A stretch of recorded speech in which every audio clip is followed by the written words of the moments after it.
नमस्कार, आप देख रहे हैं न्यूज हाट। मैं हूं आपके साथ अस्मी सराफ। बिहार में 42 विधायकों को पटना हाईकोर्ट की ओर से नोटिस जारी किए जाने के बाद राजनीतिक प्रतिक्रियाएं तेज हो गई है। यह नोटिस चुनाव के दौरान नामांकन में कथित रूप से गलत दस्तावेज देने के आरोप में सत्ता पक्ष और विपक्ष दोनों के विधायकों को भेजे गए हैं। इस मामले पर प्रतिक्रिया देते हुए राष्ट्रीय जनता दल के विधायक रणविजय साहू ने कहा है कि यह पूरी तरह से माननीय न्यायालय का विषय है। जिन्हें भी नोटिस मिला है वे सभी सम्मानित सदस्य हैं और न्यायालय में अपना पक्ष रखेंगे। उन्होंने कहा कि कोर्ट का पूरा सम्मान है और वहीं से न्याय मिलेगा। वोट चोरी के आरोप पर रणविजय साहू ने स्पष्ट किया कि उनकी पार्टी पहले से ही इन शिकायतों को राज्य निर्वाचन आयोग और मुख्य निर्वाचन आयोग तक पहुंचाती रही है, लेकिन उस समय कोई सुनवाई नहीं हुई। अब जब न्यायालय ने संज्ञान लिया है तो उन्हें उम्मीद है कि निष्पक्ष न्याय होगा। इसके साथ ही आपको ये भी बता दें कि उन्होंने नगर विकास विभाग पर गंभीर आरोप लगाए हैं। रणविजय साहू ने आगे कहा है कि बिहार में अपराधियों का बोलबाला है। हत्या जैसी घटनाएं लगातार हो रही हैं और आम लोग भगवान भरोसे हैं। उन्होंने यह भी आरोप लगाया है कि नीतीश छात्र मामले में भी पीड़ित परिवार को धमकी और प्रताड़ना मिल रही है। मामला केंद्रीय जांच ब्यूरो को ट्रांसफर किए जाने के बावजूद न्याय मिलने पर उन्होंने संदेह जताया है। देखिए, माननीय न्यायालय का सम्मान है और माननीय न्यायालय ने जिस निर्दोष को दिया है, निश्चित रूप से जो हमारे सम्मानित सदस्य हैं इसका जवाब देंगे, कोर्ट में जवाब देने का काम करेंगे। क्या लगता है कि जिस तरीके से वोट चोरी का आरोप लग रहा था वो कहीं ना कहीं साबित होता हुआ दिख रहा है? अब तो देखिए, लगातार इन बातों को तो लेके लगातार चुनाव के पहले ही हम लोग इलेक्शन कमीशन हो या राज्य निर्वाचन आयोग हो या मुख्य निर्वाचन आयोग हो, उनसे लगातार पार्टी लेवल पर लगातार इस चीज की शिकायत करते आ रहे थे, लेकिन सुनने वाली तो कोई आयोग था नहीं। कोई पूरी तरह से पार्टी के रूप में काम करने का काम किया है और हमें लगता है कि माननीय न्यायालय का जब संज्ञान हुआ है तो न्याय जरूर मिलेगा। सर, दानापुर में एक सीरीज में गिरने से एक बच्चे की मौत हुई। देखिए, ये लापरवाही है। लगातार नगर विकास विभाग कहिए, गृह विभाग कहिए, आज गृह विभाग का आज बजट भी है, वक्तव्य भी है, गृह मंत्री जी का बयान आना है, तो आज निश्चित रूप से सरकार को हम लोग घेरेंगे और बिहार में जो हत्या का दौर है, अपराधियों का जो तांडव है, उस सदन के अंदर आज हम लोग मुद्दा क्या रहेगा? बिहार में जो अपराध हो रहा है, हत्या हो रही है लगातार, कोई किसको भगवान भरोसे लोग है, कोई किसी का सरकार नाम का कोई चीज नहीं है।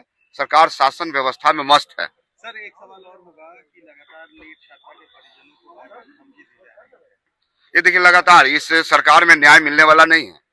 पीड़ित परिवार को धमकी देना और इस प्रकार से टॉर्चर करना, कहीं न कहीं इस परिवार को न्याय मिलने वाला नहीं है।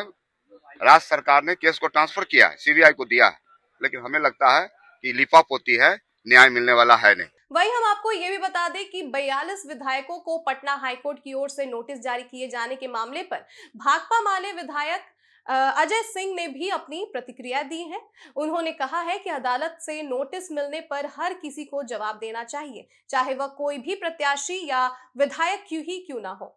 अजय सिंह ने कहा कि वोट चोरी से जुड़ा यह मामला संवैधानिक संस्था इलेक्शन कमीशन से संबंधित है। चुनाव प्रक्रिया के दौरान नाम कटने जैसे मुद्दों पर सवाल उठे हैं। उनका कहना था कि कई बार चुनाव हारने वाले उम्मीदवार ही ऐसे मामलों को उठाते हैं, लेकिन यदि अदालत नोटिस देती है तो उसका जवाब देना लाजमी है। वहीं महिलाओं को 10,000 देने की योजना पर भी विधायक ने टिप्पणी की है। उन्होंने कहा है कि चुनाव की घोषणा से पहले योजना शुरू करना अलग बात है, लेकिन चुनाव की घोषणा के बाद इस तरह से वितरण पर रोक होनी चाहिए। इलेक्शन कमीशन को उस समय सतर्कता बरतनी चाहिए थी। चुनाव की अधिसूचना जारी होने के बाद लाभ वितरण उचित नहीं माना जा सकता।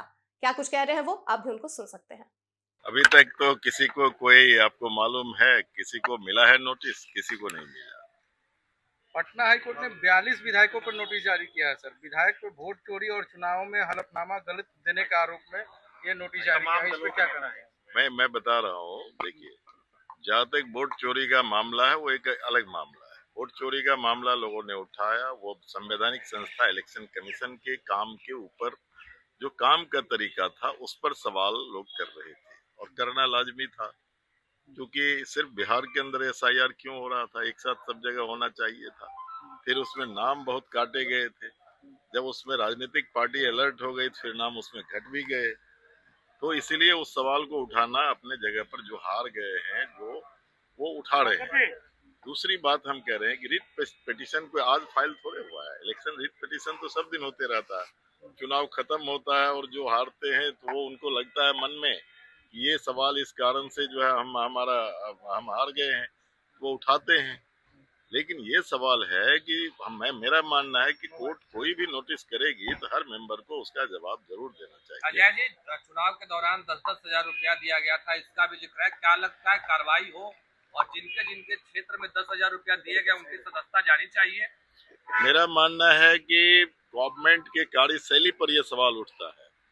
इलेक्शन कमीशन को निश्चित तौर पर उस समय ध्यान देनी चाहिए।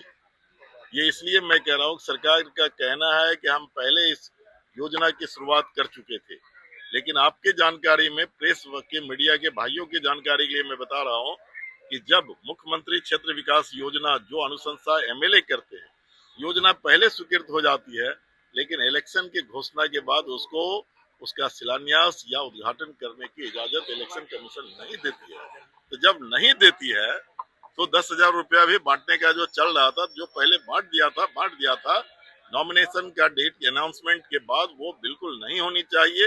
ये मैं समझता हूँ कि निश्चित तौर पर प्रभावित किया चुनाव को। गलत हल्फनामे जो दिए उनकी सदस्यता जानी चाहिए, जो गलत हल्फनामे। ये काम कोर्ट का है। कोर्ट का काम मैं कैसे कह सकता हूँ? मैं ये कह सकता हूँ कि कोई भी कोर्ट अगर किसी को नोटिस करता है, उसका जवाब जरूर उसको देना चाहिए और उसका मुकाबला करना चाहिए, फेस करना चाहिए।